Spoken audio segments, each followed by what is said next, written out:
शुक्लां ब्रह्मविचारसारपरमामाद्यां जगद्व्यापिनीं वीणापुस्तकधारिणीम् अभयदां जाड्यान्धकारापहां हस्ते स्फाटिकमालिकां विदधतीं मधमासने संस्थितां वन्दे तां परमेश्वरीं भगवतीं बुद्धिप्रदां शारदां। कल के पाठ में हम लोग आद्य सूत्र को पढ़े थे।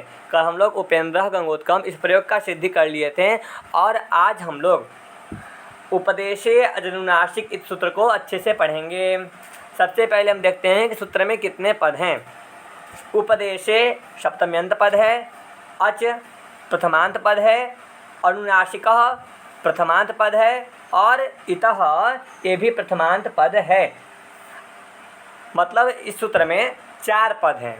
उपदेशे, अच, अनुनासिकः, इत 4 पद इस सूत्र में हैं। अब हम सूत्र से अर्थ निकालते हैं। सूत्र में लिखा है उपदेशे, अर्थात सप्तमी क्या है, सप्तमी का चिन्ह होता है में, अर्थात उपदेश में, अर्थात उपदेश अवस्था में, उपदेश अवस्था में अनुनासिक। सबसे पहले समझते हैं कि उपदेश कहते हैं किसे। तो हमें बताया गया है कि उपदेश पाणिनि, कात्यायन और पतंजलि के प्रथम उच्चारण को, आदि उच्चारण को उपदेश कहते हैं।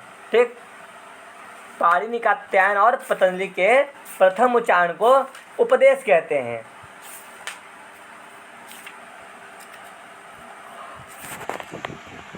और अनुनासिक किसे कहते हैं?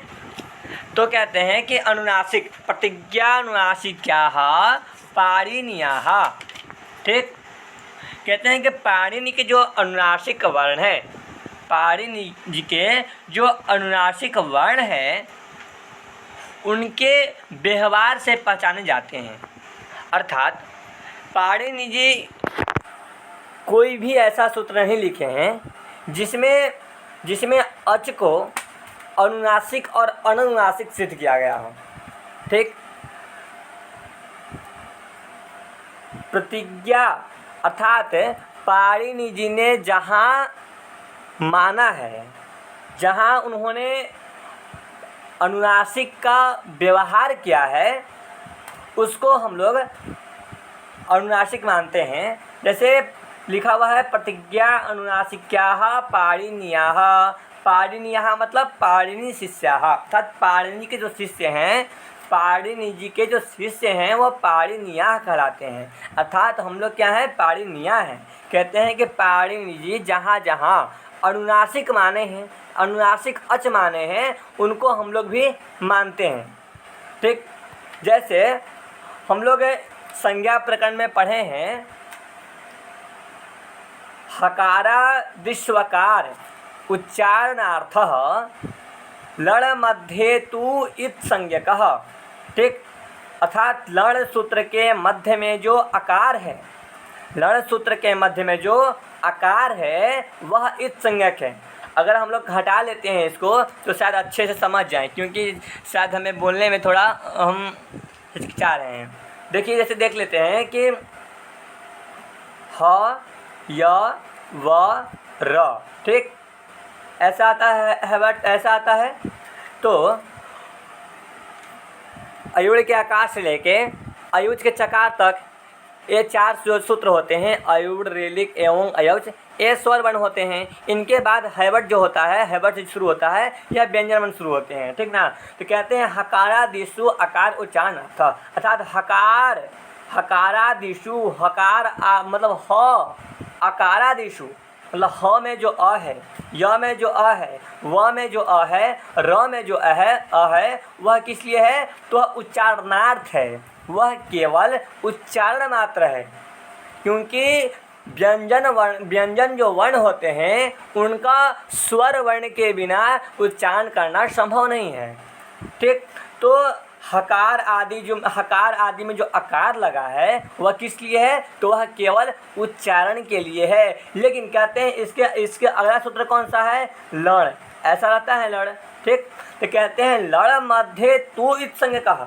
कहते हैं लड़ सूत्र के मध्य में जो आकार है, अर्थात ल में जो अ है, उसको इत संज्ञा कहते हैं। ठीक, अब बताइए कि यहाँ पर हैवट में ह में अ है, य में अ है, व में अ है, र में अ है, तो इनमें अ का इत संज्ञा क्यों नहीं हुआ? ल सूत्र के मध्य में जो अ है, पाणिनि जी उनको ही क्यों इत संज्ञक माने? क्योंकि कहा गया है कि प्रतिज्ञा अनुनासिक क्या पाणिनिया, ठीक, पाणिनि जी के जो अनुनासिक वर्ण हैं उनके व्यवहार से पहचान जाते हैं। वो जहाँ जहाँ बताए हैं उनको उसी परंपरा से हम लोग भी बस जानते हैं, प्रतिज्ञा करते हैं, केवल जानते हैं कि यह वर्ण अनुनासिक है। जैसे वो लिख दिए हैं लड़ मध्य, तो इस संज्ञक का लड़ सूत्र के मध्य में जो आकार है वह अनुनासिक अच है, वह अच है, उसका वह इत संज्ञक है, ऐसा लिख दिए हैं। तो हम लोग उसी पद को देखकर, उसी पंक्ति को देखकर हम लोग प्रतिज्ञा करते हैं कि पाणिनि जी के द्वारा जो बताया गया है यह अनुनासिक है और इसकी इस संज्ञा होती है। ठीक, इतना हम जान लिए। अब देखेंगे कि कहते हैं कि अब देखिए ल में जो अ है वह क्या है? इत संज्ञक है। ठीक, अब मान लीजिए कि हम र प्रत्याहार बनाते हैं। मान लीजिए तो र प्रत्याहार कैसे बनेगा? तो हैवट है, ह य व र ट, ठीक, तो र ये ट क्या है? इत संज्ञा का वर्ण है। तो इत संज्ञा का ग्रहण तो करते नहीं है, तो इसको हम यहाँ से पहले हटा देते हैं। मान लीजिए कि र प्रत्याहार माना है। र हम जब भी कोई प्रत्याहार बनाते हैं तो अंतिम जो वर्ण होता है वह व्यंजन होता है, इत संज्ञक वर्ण होता है। ठीक, तो र जो है तो र और आगे में क्या है? लण है, हया वरट, उसके बाद लड़। एक मिनट फिर से लिखते हैं।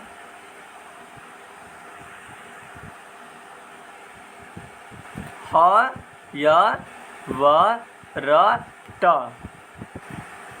लण, ऐसा मेरे पास है। ठीक, हमें र प्रत्याहार का सिद्धि करना है। ठीक, तो र यहाँ देखिए, यहाँ पे क्या है? ये र है। ठीक, तो र में जो आकार है वह भी उच्चारणार्थ है। ठीक, क्योंकि बोला वहाँ पर लिखा हुआ है पंक्ति में हकारादि का उच्चारणार्थ। तो ये जो हकारादि में जो आकार है वह क्या है? उच्चारणार्थ है। तो र में जो है वो भी उच्चारणार्थ है। तो र को यहाँ पे र ऐसे र हल हो गया, इसको ले लिए। ट भी है तो हल, इत मतलब कि इत जो हल है व्यंजन का गिनती करना नहीं है, तो इनको हटा देना है। तो र, ठीक, र और अब देखिए ये जो ल है इसका ल को ल ले लिए और अ जो है वह क्या है? इत संज्ञक है, इत संज्ञा ग्रहण होगा नहीं। ठीक, तो र ल अर्थात र प्रत्याहार में र और ल ये दो वर्ण आते हैं। ठीक, इतना समझ गए। अब एक बार उपदेशे अनुनासिक का वृत्ति देख लेते हैं। वृत्ति में लिखा हुआ है उपदेशे अनुनासिको,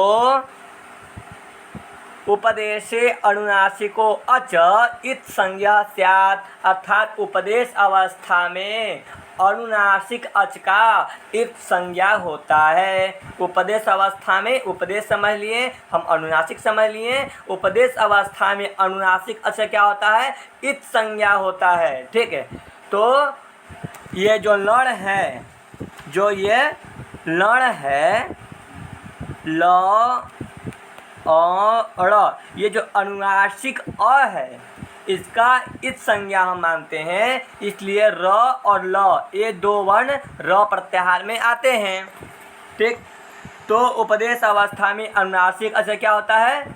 इत संज्ञा होता है। आगे है प्रतिज्ञा अनुनासिक क्या? पाणिनिया, कहते हैं पाणिनि के जो अनुनासिक वर्ण है उनके व्यवहार से पहचाने जाते हैं। ठीक, ऐसा पूरे व्याकरण शास्त्र में ऐसा कोई सूत्र नहीं है जो सिद्ध करता है कि यह अनुनासिक अच है और यह अनुनासिक अच है। ठीक, और पाणिनिया का मतलब होता है कि पाणिनि शास्त्र को जो पढ़ते हैं, उनके शिष्य जो पढ़ते हैं, पाणिनि शिष्यः इति पाणिनिया, जो पाणिनि को शिष्य जो हम लोग पढ़ते हैं उनको पाणिनिया कहते हैं। उसके बाद लड़ सूत्र अस्थावर्णेन, कथन लड़ सूत्र में जो स्थित अवर्ण, लड़ में जो अ है अवर्ण, लड़ सूत्र अस्थावर्णेन, लड़ सूत्र में स्थित जो वर्ण सह उच्चार्यमानो, सह उच्चार्यमानो, वह लड़ सूत्र में जो स्थित वर्ण वह उच्चार्यमान, रेफोरलयो संज्ञा अर्थात मतलब कि लड़ सूत्र में जो आकार है उसके सहित जो रेप, उसके सहित जो रेप है अर्थात हैवर्ड का र, इन दोनों इनको रेप कहते हैं अर्थात यह र ल का बोधक होता है। अर्थात हम रेप कहने से र और ल का ग्रहण करेंगे। सीधा सीधा में इतना समझना है इस सूत्र से कि उपदेशे अनुनासिक इत, उपदेश अवस्था में अनुनासिक अच का इत संज्ञा होता है। इस सूत्र से हलंत्यम जो सूत्र है वह व्यंजन वर्ण का इत संज्ञा करता है, लेकिन उपदेशे अनुनासिक जो उपदेशे अनुनासिक जो सूत्र है वह अनुनासिक अच का इत संज्ञा करता है। हमें बस इस सूत्र से इतना समझना है। उपदेश किसे कहते हैं तो प्रथम उच्चारण को उपदेश कहते हैं, पाणिनि कात्यायन की जब प्रथम उच्चारण होंगे उनको उपदेश कहते हैं। और अनुनासिक किसे कहते हैं तो प्रतिज्ञा, अनुनासिक क्या पाणिनि, प्रतिज्ञा करना, व्यवहार करना, पाणिनि का व्यवहार करना ही अनुनासिक वर्ण कहलाता है, वह उस अच का इत संज्ञा होता है। हमें इतना समझना है। अब हम आगे बढ़ते हैं। उरण, अब अगला सूत्र हमारा है उरण रपरः, उरण रपरः, ठीक, उरण रपरः। अब इसका हम परिच्छेद करते हैं उरण रपरः का। उहु उरण, उह और रपरः, ये परिच्छेद होगा, ठीक। उरण जो है, अब आप कहेंगे उरण क्या है, रपरा तो मान लीजिए ये और, मान लीजिए और प्रत्याहार हो जाएगा, ठीक। रपरा क्या हो जाएगा तो र से क्या करेंगे, र से किसका बोध होगा, रपर का मतलब रेफोरलयो संज्ञा अर्थात रेप से मतलब अर्थात र से र ल, रलयो हो, र ल इन दोनों का बोध होगा। र से रपरा मतलब रेप और र से किसका बोध होगा तो र और ल इन दोनों का बोध होगा, ठीक।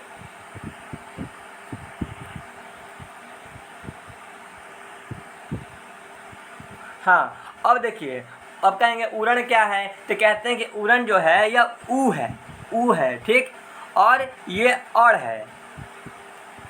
उरण जो है ये अड़ अलग है और ये ऊ है, ठीक। तो अब देखिए, देखते हैं कि मान लीजिए कि इसको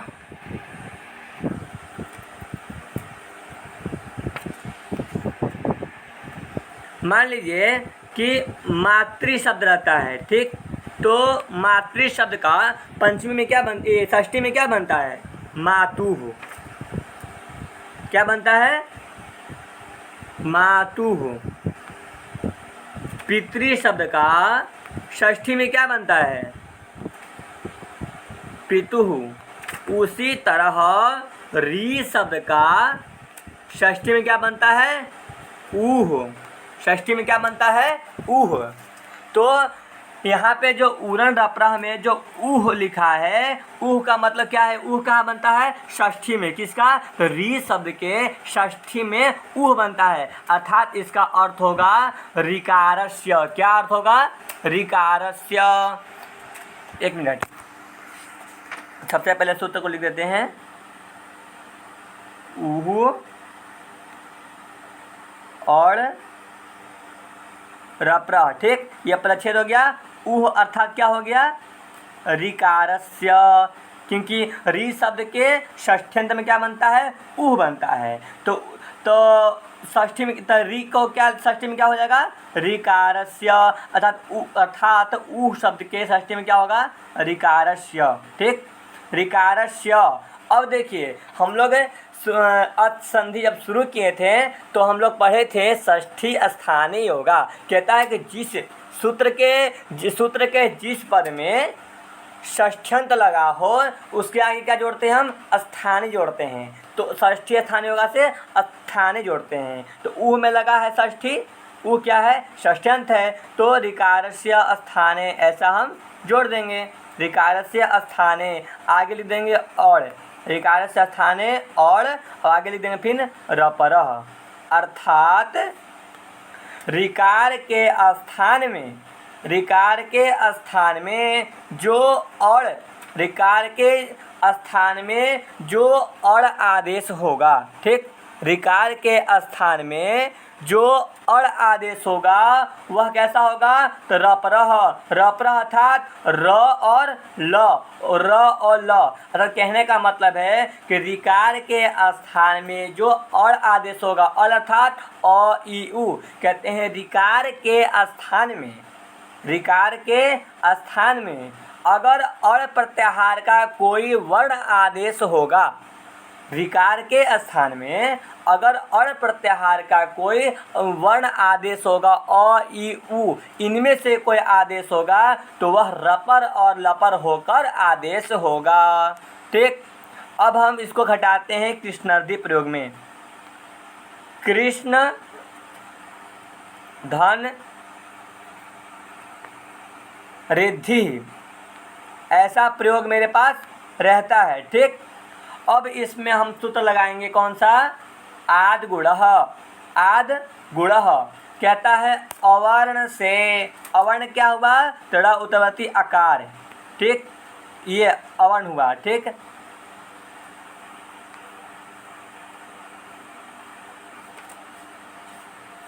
अब देखिए ये क्या हुआ, अवर्ण हुआ, तो कहते हैं कि कृष्ण में जो ड़ है वह अवर्ण है, ठीक। कहते हैं अवर्ण से अच प्रत्याहार परे हो, अवर्ण से अच प्रत्याहार परे हो, तो अच प्रत्याहार में क्या री आता है कि नहीं आता है, तो अच अ इ उड़ री, तो अच प्रत्याहार में री हमारा आता है। तो कहते हैं अवर्ण से अच परे हो तो पूर्व और पर के स्थान में, पूर्व और पर के स्थान में एक गुण आदेश होता है, ठीक। तो अब यहाँ पर देखेंगे कि यहाँ पे हमें गुण एक आदेश करना है, अर्थात पूर्व और पर के स्थान पर कोई एक वर्ण आदेश होगा, किसमें से, तो गुण संज्ञा किसका किसका होता है, अ का, ए का, ओ का, अर्थात इन तीनों में से ही किसी को आदेश करना है, अ ए ओ में से किसी को आदेश करना है।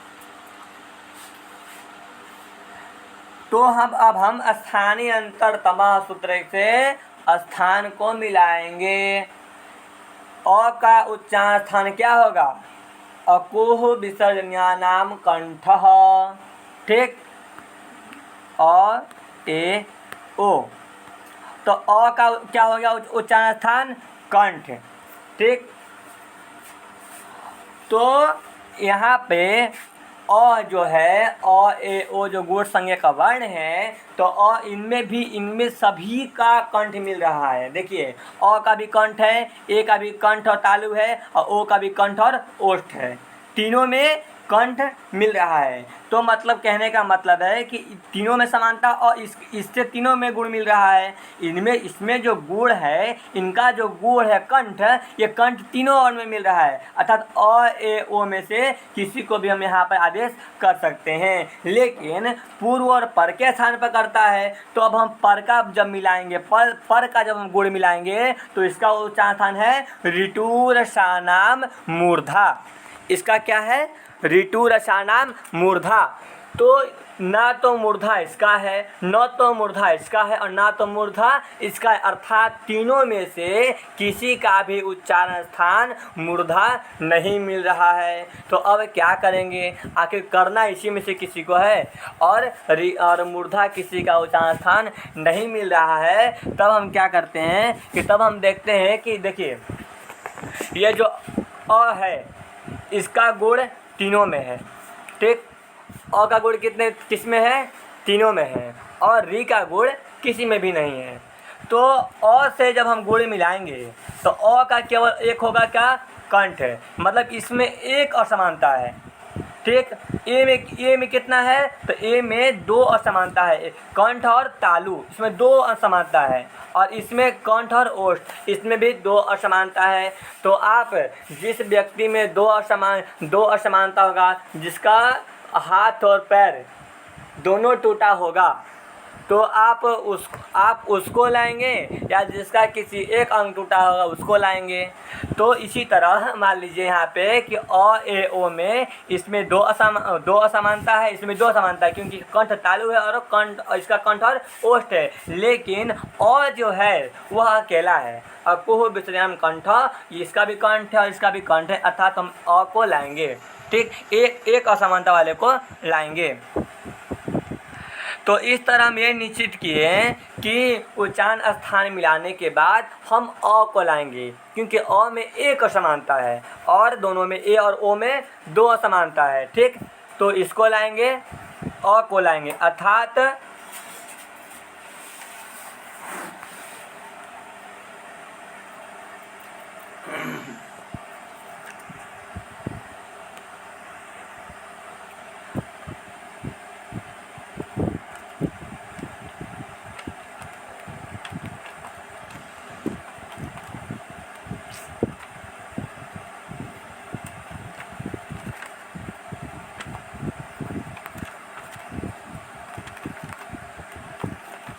कृष्णधन रिद्धि, अर्थात इसका ये अ और री, अ और री के स्थान पर क्या आदेश हम करेंगे, क्या करने का सोचे हैं, अ का, क्योंकि अ में केवल एक असमानता है। ठीक, एक नहीं मिल रहा है। ठीक, लेकिन उसमें दो नहीं मिल, ए में भी दो नहीं मिल रहा था और ओ में भी दो मिल रहा था। तो एक असमानता होने के कारण हम अ को यहाँ पे लाएंगे, लेकिन इसके लिए एक आगे सूत्र है उवरण रपरह, जो अभी हम पढ़े थे। उवरण रपरह कहता है कि री इति 300, री कितने प्रकार के होते हैं, 30 प्रकार के। री 18 और री 12, दोनों मिला के कितना होता है, 30 होता है। तो कहते हैं री इति 300, री जो होते हैं वह 30 प्रकार के होते हैं। संज्ञेत्युक्तम, ऐसा कहना चाहिए।